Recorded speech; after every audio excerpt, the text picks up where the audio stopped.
গত পর্বে যখন দাজ্জালের সুদ এবং বৈশ্বিক দাসত্ব নিয়ে কথা বলছিলাম, তখন আমাদের আলোচনাতে বিভিন্ন জায়গায় একটা পরিবারের কথা বারবার উঠে এসেছে। গত ৩০০ বছর ধরে পৃথিবীর সবচেয়ে ক্ষমতাশালী এবং ধনী এই আশকেনাজি ইহুদি রথশাইল্ড পরিবার। আধুনিক সভ্যতার ইতিহাসে পৃথিবীতে এমন কোনো অর্থনৈতিক ব্যবস্থাই নেই যেটাতে এই পরিবারের মালিকানা নেই। এদের ক্ষমতা বোঝাতে সংক্ষেপে এটা বলাই যথেষ্ট যে আধুনিক সুদভিত্তিক ব্যাংকিং ব্যবস্থা, গত ৩০০ বছরে ঘটে যাওয়া সকল যুদ্ধ ব্যবসা, বিশ্বজুড়ে সমস্ত খনিজ উত্তোলন, রাষ্ট্র ইসরায়েল থেকে নিয়ে জাতিসংঘের সৃষ্টি, এর সবটাই এই পরিবারের মালিকানা। বর্তমানে গোটা পৃথিবীটাই যে এই পরিবারের মালিকানা সেটা বললেও খুব একটা বাড়িয়ে বলা হবে না, কারণ বিখ্যাত জার্নাল ইনভেস্টোপিডিয়া সহ বেশ কয়েকটি জার্নাল এই পরিবারের মোট সম্পদের পরিমাণের ধারণা দিতে গিয়ে ২ থেকে ২৫০ ট্রিলিয়ন ডলারের উল্লেখ করেছে। ধারণা বলছি এই কারণে যে পৃথিবীতে আজ পর্যন্ত একমাত্র এই পরিবারের সম্পত্তির অডিট করতে কোনো প্রতিষ্ঠান সাহস করেনি। স্ক্যাটোলজি বা শেষ জামানার বিশ্লেষণমূলক জ্ঞান নিয়েই আমাদের এই ব্যতিক্রমধর্মী চ্যানেল। এটা আজ করা খুবই সোজা যে আমাদের আলোচনাতে এই বিশাল ক্ষমতাধর পরিবারের নাম বিভিন্ন জায়গায় বারবার উঠে আসবে। শেষ জামানার গুরুত্বপূর্ণ বিষয়গুলো পরিষ্কারভাবে বুঝতে ইহুদি রথশাইল্ড পরিবারের উত্থান থেকে নিয়ে এদের ক্ষমতাধর হয়ে ওঠার পেছনের ৩০০ বছরের ইতিহাস সূক্ষ্মভাবে জানা প্রত্যেক সচেতন মানুষের জন্য অত্যন্ত জরুরি।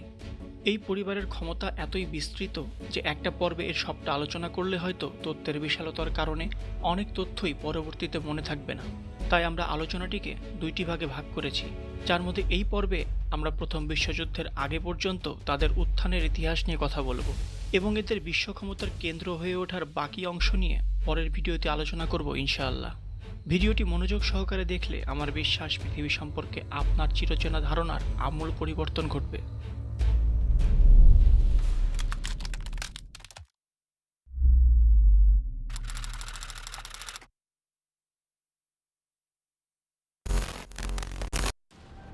গত পর্বের আলোচনায় আমরা এটা বলেছি যে দাজ্জালকে ইহুদিরা তখনই মাসিহ বলে মেনে নেবে যখন দাজ্জাল সমস্ত পৃথিবীর একমাত্র ক্ষমতার অধিকারী হিসাবে ইসরায়েলের সিংহাসনে বসবে, এবং এই কাজটা তাকে করতে হবে আসল মাসিহ বা হজরত ঈসা আলাইসাল্লামের আবির্ভাবের আগেই। আর আমরা এটাও দেখিয়েছি যে পৃথিবীময় শাসন করতে হলে পৃথিবীর অর্থনীতিকে শাসন করার কোনো বিকল্প নেই। হাদিস অনুসারে দাজ্জাল হবে একজন ইহুদি যুবক এবং তার উত্থান হবে তখনই যখন আমরা তার আগমন সম্পর্কে সবচেয়ে কম আশা করব। অর্থাৎ দাজ্জাল আমাদের অগোচরেই আমাদের সামনে এসে হাজির হবে, কিন্তু বিনা প্রতিদ্বন্দ্বিতায় কারোর পক্ষেই রাতারাতি এসে পৃথিবীর সমস্ত অর্থনৈতিক ক্ষমতার মালিক হয়ে যাওয়া এক কথায় অসম্ভব। এরকমটা আশা করাও হবে বোকামি। তার চেয়ে চলুন গত ৩০০ বছরের ইতিহাস থেকে একবার ঘুরে আসি, তাতে হয়তো আমরা দাজ্জাল সম্পর্কে আমাদের দৃষ্টিভঙ্গির পরিবর্তন খুঁজে পাব। মধ্যযুগের ইউরোপ, সেন্ট পলের হাত ধরে ইসরায়েল থেকে বের হয়ে আসা খ্রিস্টান ধর্মই তখন ইউরোপের সমস্ত রাজনীতির ভিত্তি। ইসরায়েল থেকে বিতাড়িত হয়ে ইহুদিরা ততদিনে সমস্ত ইউরোপে ছড়িয়ে পড়েছে। এদিকে খ্রিস্টানেরা যেহেতু ইহুদিদেরকে যিশুর হত্যাকারী হিসেবে দেখে এবং তখন ইহুদিরা তাদের দেশে শরণার্থী হিসাবে এসেছে, তাই খ্রিস্টানেরা ইহুদিদেরকে খুব একটা পছন্দ করত না। ফলে ইহুদিরা তখন বাধ্য হয়ে শহরতলিতে বিভিন্ন বস্তিতে একজোট হয়ে থাকত। তখনকার দিনে বাসাবাড়ি চেনার জন্য তারা বাড়ির দরজায় বিভিন্ন সংকেত ব্যবহার করত এবং এই সংকেত ধরেই তাদের পরিচিতি গড়ে উঠত। তৎকালীন রোমান সাম্রাজ্যের যে অংশে বর্তমানে জার্মানির ফ্র্যাঙ্কফুর্ট শহর অবস্থিত, সেখানে উদেনগাসা নামক বস্তিতে ১৭৪৩ সালে মোজেস অ্যামশেল বাওয়ারের ঘরে জন্ম নেয় মেয়র অ্যামশেল বাওয়ার। ইহুদি সুদ ব্যবসায়ী মোজেসের বাড়ির চিহ্ন ছিল লাল বর্ম বা জার্মান ভাষায় রথশিল্ড।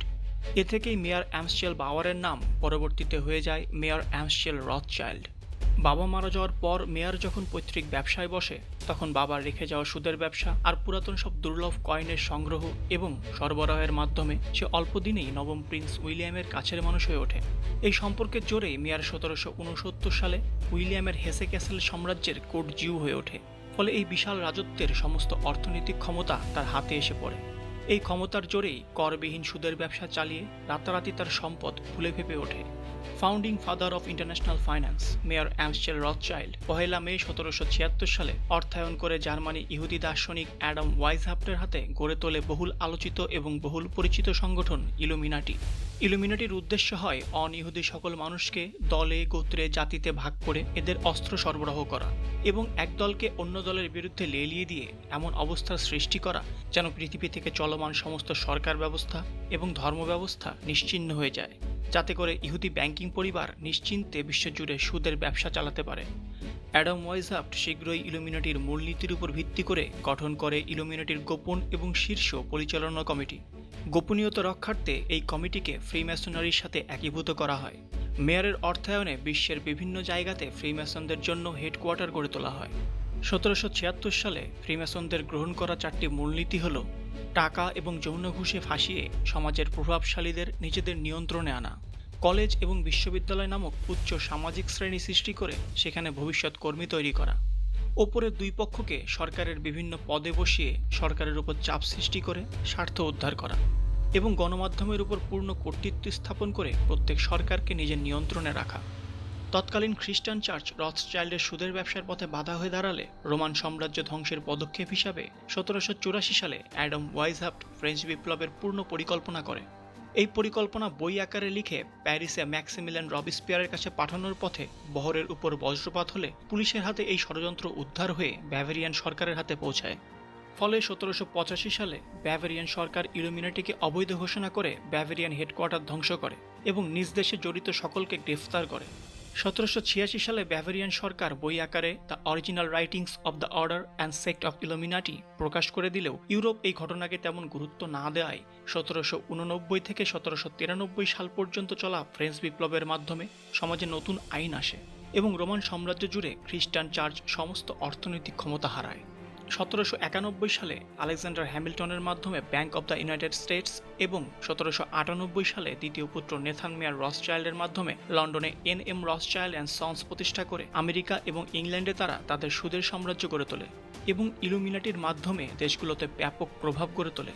রয়্যাল সোসাইটি অফ এডিনবরা এর general secretary John Robinson proof of a conspiracy বইতে ফ্রিম্যাসন হিসাবে তার অতীত জীবনের বর্ণনা দিতে গিয়ে এসব ঘটনা পরিষ্কারভাবে তুলে ধরেন। 1806 সালে নেপোলিয়ান হেসে ক্যাসেলের বিপক্ষে যুদ্ধের ঘোষণা দিলে প্রিন্স উইলিয়াম 30 লক্ষ মার্কিন ডলার পরিমাণ অর্থ মেয়র অ্যামস্টেল রথসচাইল্ডের কাছে গচ্ছিত রেখে ডেনমার্ক পালিয়ে যান। এই টাকা রথসচাইল্ড প্রিন্স উইলিয়ামকে আর ফেরত না দিয়ে ইস্ট ইন্ডিয়া কোম্পানিতে সোনা ব্যবসায় বিনিয়োগ করে এবং কোম্পানিতে তাদের ক্ষমতার চর্চা শুরু করে। 1810 সালে পরিবারের তৃতীয় পুত্র সলেমন মেয়ার রথসচাইল্ড অস্ট্রিয়ার ভিয়েনাতে এম ভ রথসচাইল্ড আনসনে ব্যাংক প্রতিষ্ঠা করে। অস্ট্রিয়া জুড়ে বৃহৎ রেল নেটওয়ার্ক তৈরির মাধ্যমে তারা অস্ট্রিয়াতে ব্যাপক ক্ষমতার অধিকারী হয়ে ওঠে। 1812 সালে মেয়র অ্যামস্টেল রথসচাইল্ড মারা গেলে ফ্র্যাঙ্কফুর্টের প্রধান শাখার দায়িত্ব নেয় বড় ছেলে অ্যামস্টেল মেয়র রথসচাইল্ড এবং পঞ্চম পুত্র জ্যাকব মেয়র রথসচাইল্ড ফ্রান্সে গিয়ে রথসচাইল্ড ব্যাংকের প্যারিস শাখা ডি রথসচাইল্ড ফ্রান্স চালু করে। এভাবে মেয়রের 5 ছেলে ইউরোপ আর আমেরিকার সমস্ত গুরুত্বপূর্ণ শহরে নিজেদের ব্যাংকিং নেটওয়ার্ক গড়ে তুলে পৃথিবীব্যাপী এমন ক্ষমতার অধিকারী হয়ে ওঠে যে তখন থেকে বিশ্বে এমন কোনো যুদ্ধ হয়নি যে যুদ্ধের অর্থায়ন তারা করেনি। ইলুমিনাটিকে যুদ্ধ বাঁধানোর হাতিয়ার হিসেবে ব্যবহার করে তারা এসব যুদ্ধে চড়া সুদে ঋণ ব্যবসা চালিয়ে যেতে থাকে। 1811 সালে আমেরিকায় রথসচাইল্ড ব্যাংকের মেয়াদ শেষ হয়ে যায় এবং আমেরিকার সংসদ এই মেয়াদ আর না বাড়ানোর পক্ষে রায় দিলে 1812 সালে নেথান মেয়ার রথসচাইল্ডের অর্থায়নে এবং আদেশে ব্রিটেন আমেরিকার বিরুদ্ধে যুদ্ধ ঘোষণা করে। 1815 সালে ওয়াটারলু যুদ্ধ বাদিয়ে রথসচাইল্ড ব্যাংকিং পরিবার লন্ডনের ডিউক অফ উইলিংটনকে এবং প্যারিসে নেপোলিয়নকে যুদ্ধ ঋণ দেয় এবং এই যুদ্ধে একমাত্র রথসচাইল্ড বহরেরই ব্রিটেন ফ্রান্স বর্ডার পার করার অনুমতি ছিল। এসব বহরের জন্য তাদের নিজস্ব গোপন এবং দ্রুততম রাস্তা ছিল। ওয়াটারলু যুদ্ধে নেপোলিয়ন হেরে যায়। ব্রিটিশ সরকারের কাছে পৌঁছারও একদিন আগে গোপন রাস্তা ব্যবহার করে এজেন্ট রথওর্থ নেথানের কাছে এই বিজয়ের সংবাদ পৌঁছে দেয়। নেথান তার আয়ত্তে থাকা প্রচুর সরকারি বন্ড শেয়ার বাজারে পানির দামে বিক্রি করে শেয়ার বাজার অস্থিতিশীল করে তোলে। অন্যান্য বন্ড মালিকেরাও ভয় পেয়ে সামান্য দামে বিক্রি করতে শুরু করলে নেথান তার এজেন্টের মাধ্যমে বাজারের সমস্ত বন্ড কিনে নেয়। ফলে পরদিন যখন জয়ের খবর লন্ডন পৌঁছালো তখন নেথান হয়ে গেল বিশ্বের সবচেয়ে ধনী মানুষ এবং সরকারের চেয়েও ক্ষমতাধর। এই ক্ষমতার জোরে নেথান ব্রিটেনের কেন্দ্রীয় ব্যাংক ব্যাংক অব ইংল্যান্ড নতুন করে গঠন করে এবং এর নিয়ন্ত্রণ নিজের হাতে নিয়ে নেয়। একের পর এক যুদ্ধে গোটা ইউরোপই তাদের কাছে ঋণগ্রস্ত ছিল। এই সুযোগ কাজে লাগিয়ে 1815 সালে ভিয়েনা সম্মেলনে রথসচাইল্ড পরিবার ওয়ান ওয়ার্ল্ড গভর্নমেন্ট গঠন করতে চাইলে এতে বাদশা দেন রথসচাইল্ডের ঋণমুক্ত রাশিয়ান জার প্রথম আলেকজান্ডার। এতে বৈশ্বিক সরকার গঠন ভেস্তে গেলে নেথান রাশিয়ান জারকে নির্বংশ করার শপথ নেয়, যেটা তারা 102 বছর পরে বলশেভিক বিপ্লবের মাধ্যমে বাস্তবায়ন করেছিল। এদিকে ব্যাপক জানমালের ক্ষতির মুখে 1816 সালে আমেরিকান সরকার রথসচাইল্ডকে second bank of United States নামে কেন্দ্রীয় ব্যাংক চালানোর অনুমতি দেয় 1821 সালে পরিবারের চতুর্থ পুত্র কালমান মেয়ার রসচাইল্ড ইটালির নেপলসে রসচাইল্ড ব্যাংক প্রতিষ্ঠা করে, ক্যাথলিক চার্চের হেড পোপ গ্রেগরিকে লোন দেওয়া শুরু করে এবং 1823 সালে পৃথিবী জুড়ে সমস্ত ক্যাথলিক চার্চের অর্থনৈতিক ক্ষমতার মালিক হয়ে যায়। মূলত এর পর থেকেই শুরু হয় রসচাইল্ড পরিবারের সক্রিয় দমন, পীড়ন এবং অধিগ্রহণের ইতিহাস।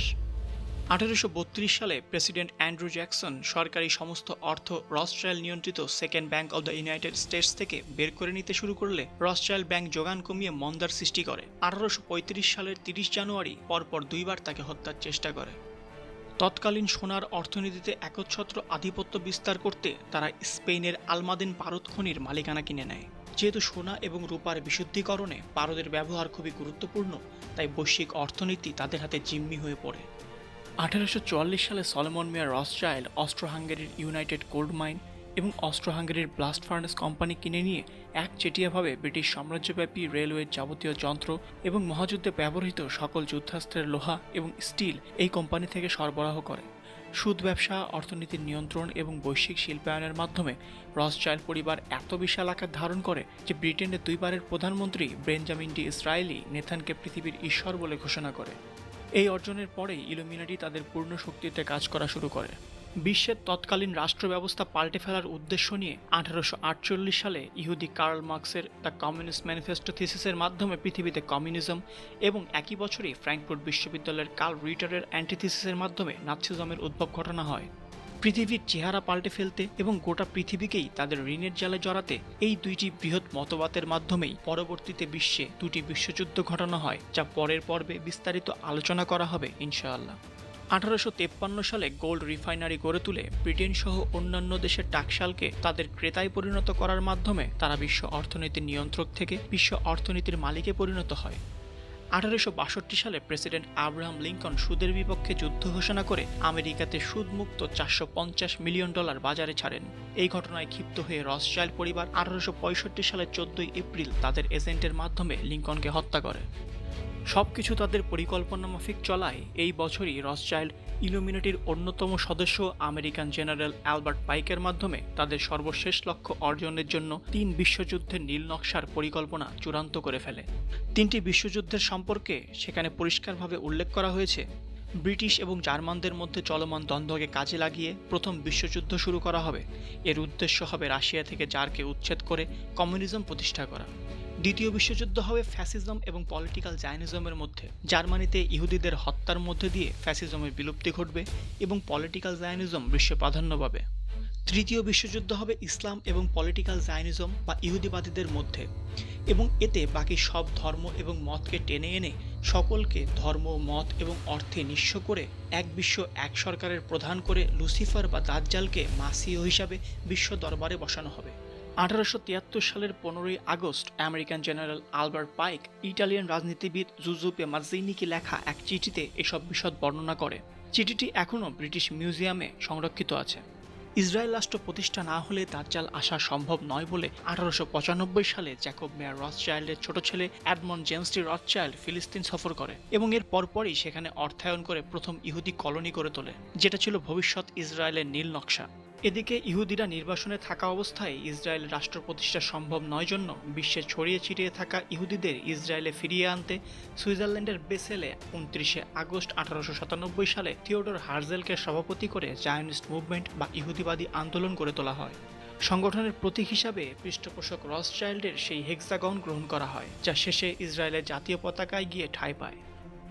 দর্শক, এই পর্বে দেখলাম 18 এবং 19 শতকে রসচাইল্ড পরিবারের সুদী ব্যবসায়ী থেকে ধীরে ধীরে অর্থনীতির মহিরুহ হয়ে ওঠার কাহিনী। আগামী পর্বে দেখব কিভাবে এই বিশাল সুদের শক্তিকে কাজে লাগিয়ে তারা বিশ্বব্যাপী শয়তানের রাজত্ব কায়েম করেছে এবং কিভাবে একের পর এক যুদ্ধ বাঁধিয়ে তারা বিশ্ববাসীকে তাদের মাসিহ বা দাজ্জালের দাসে পরিণত করেছে। সে পর্যন্ত সুস্থ থাকুন এবং নতুন কিছু জানতে পারলে শেয়ার করে আমাদের প্রচেষ্টাকে উৎসাহিত করুন। আল্লাহ আমাদের দাজ্জালের ফিতনা থেকে বাঁচার তৌফিক দান করুন। আমিন।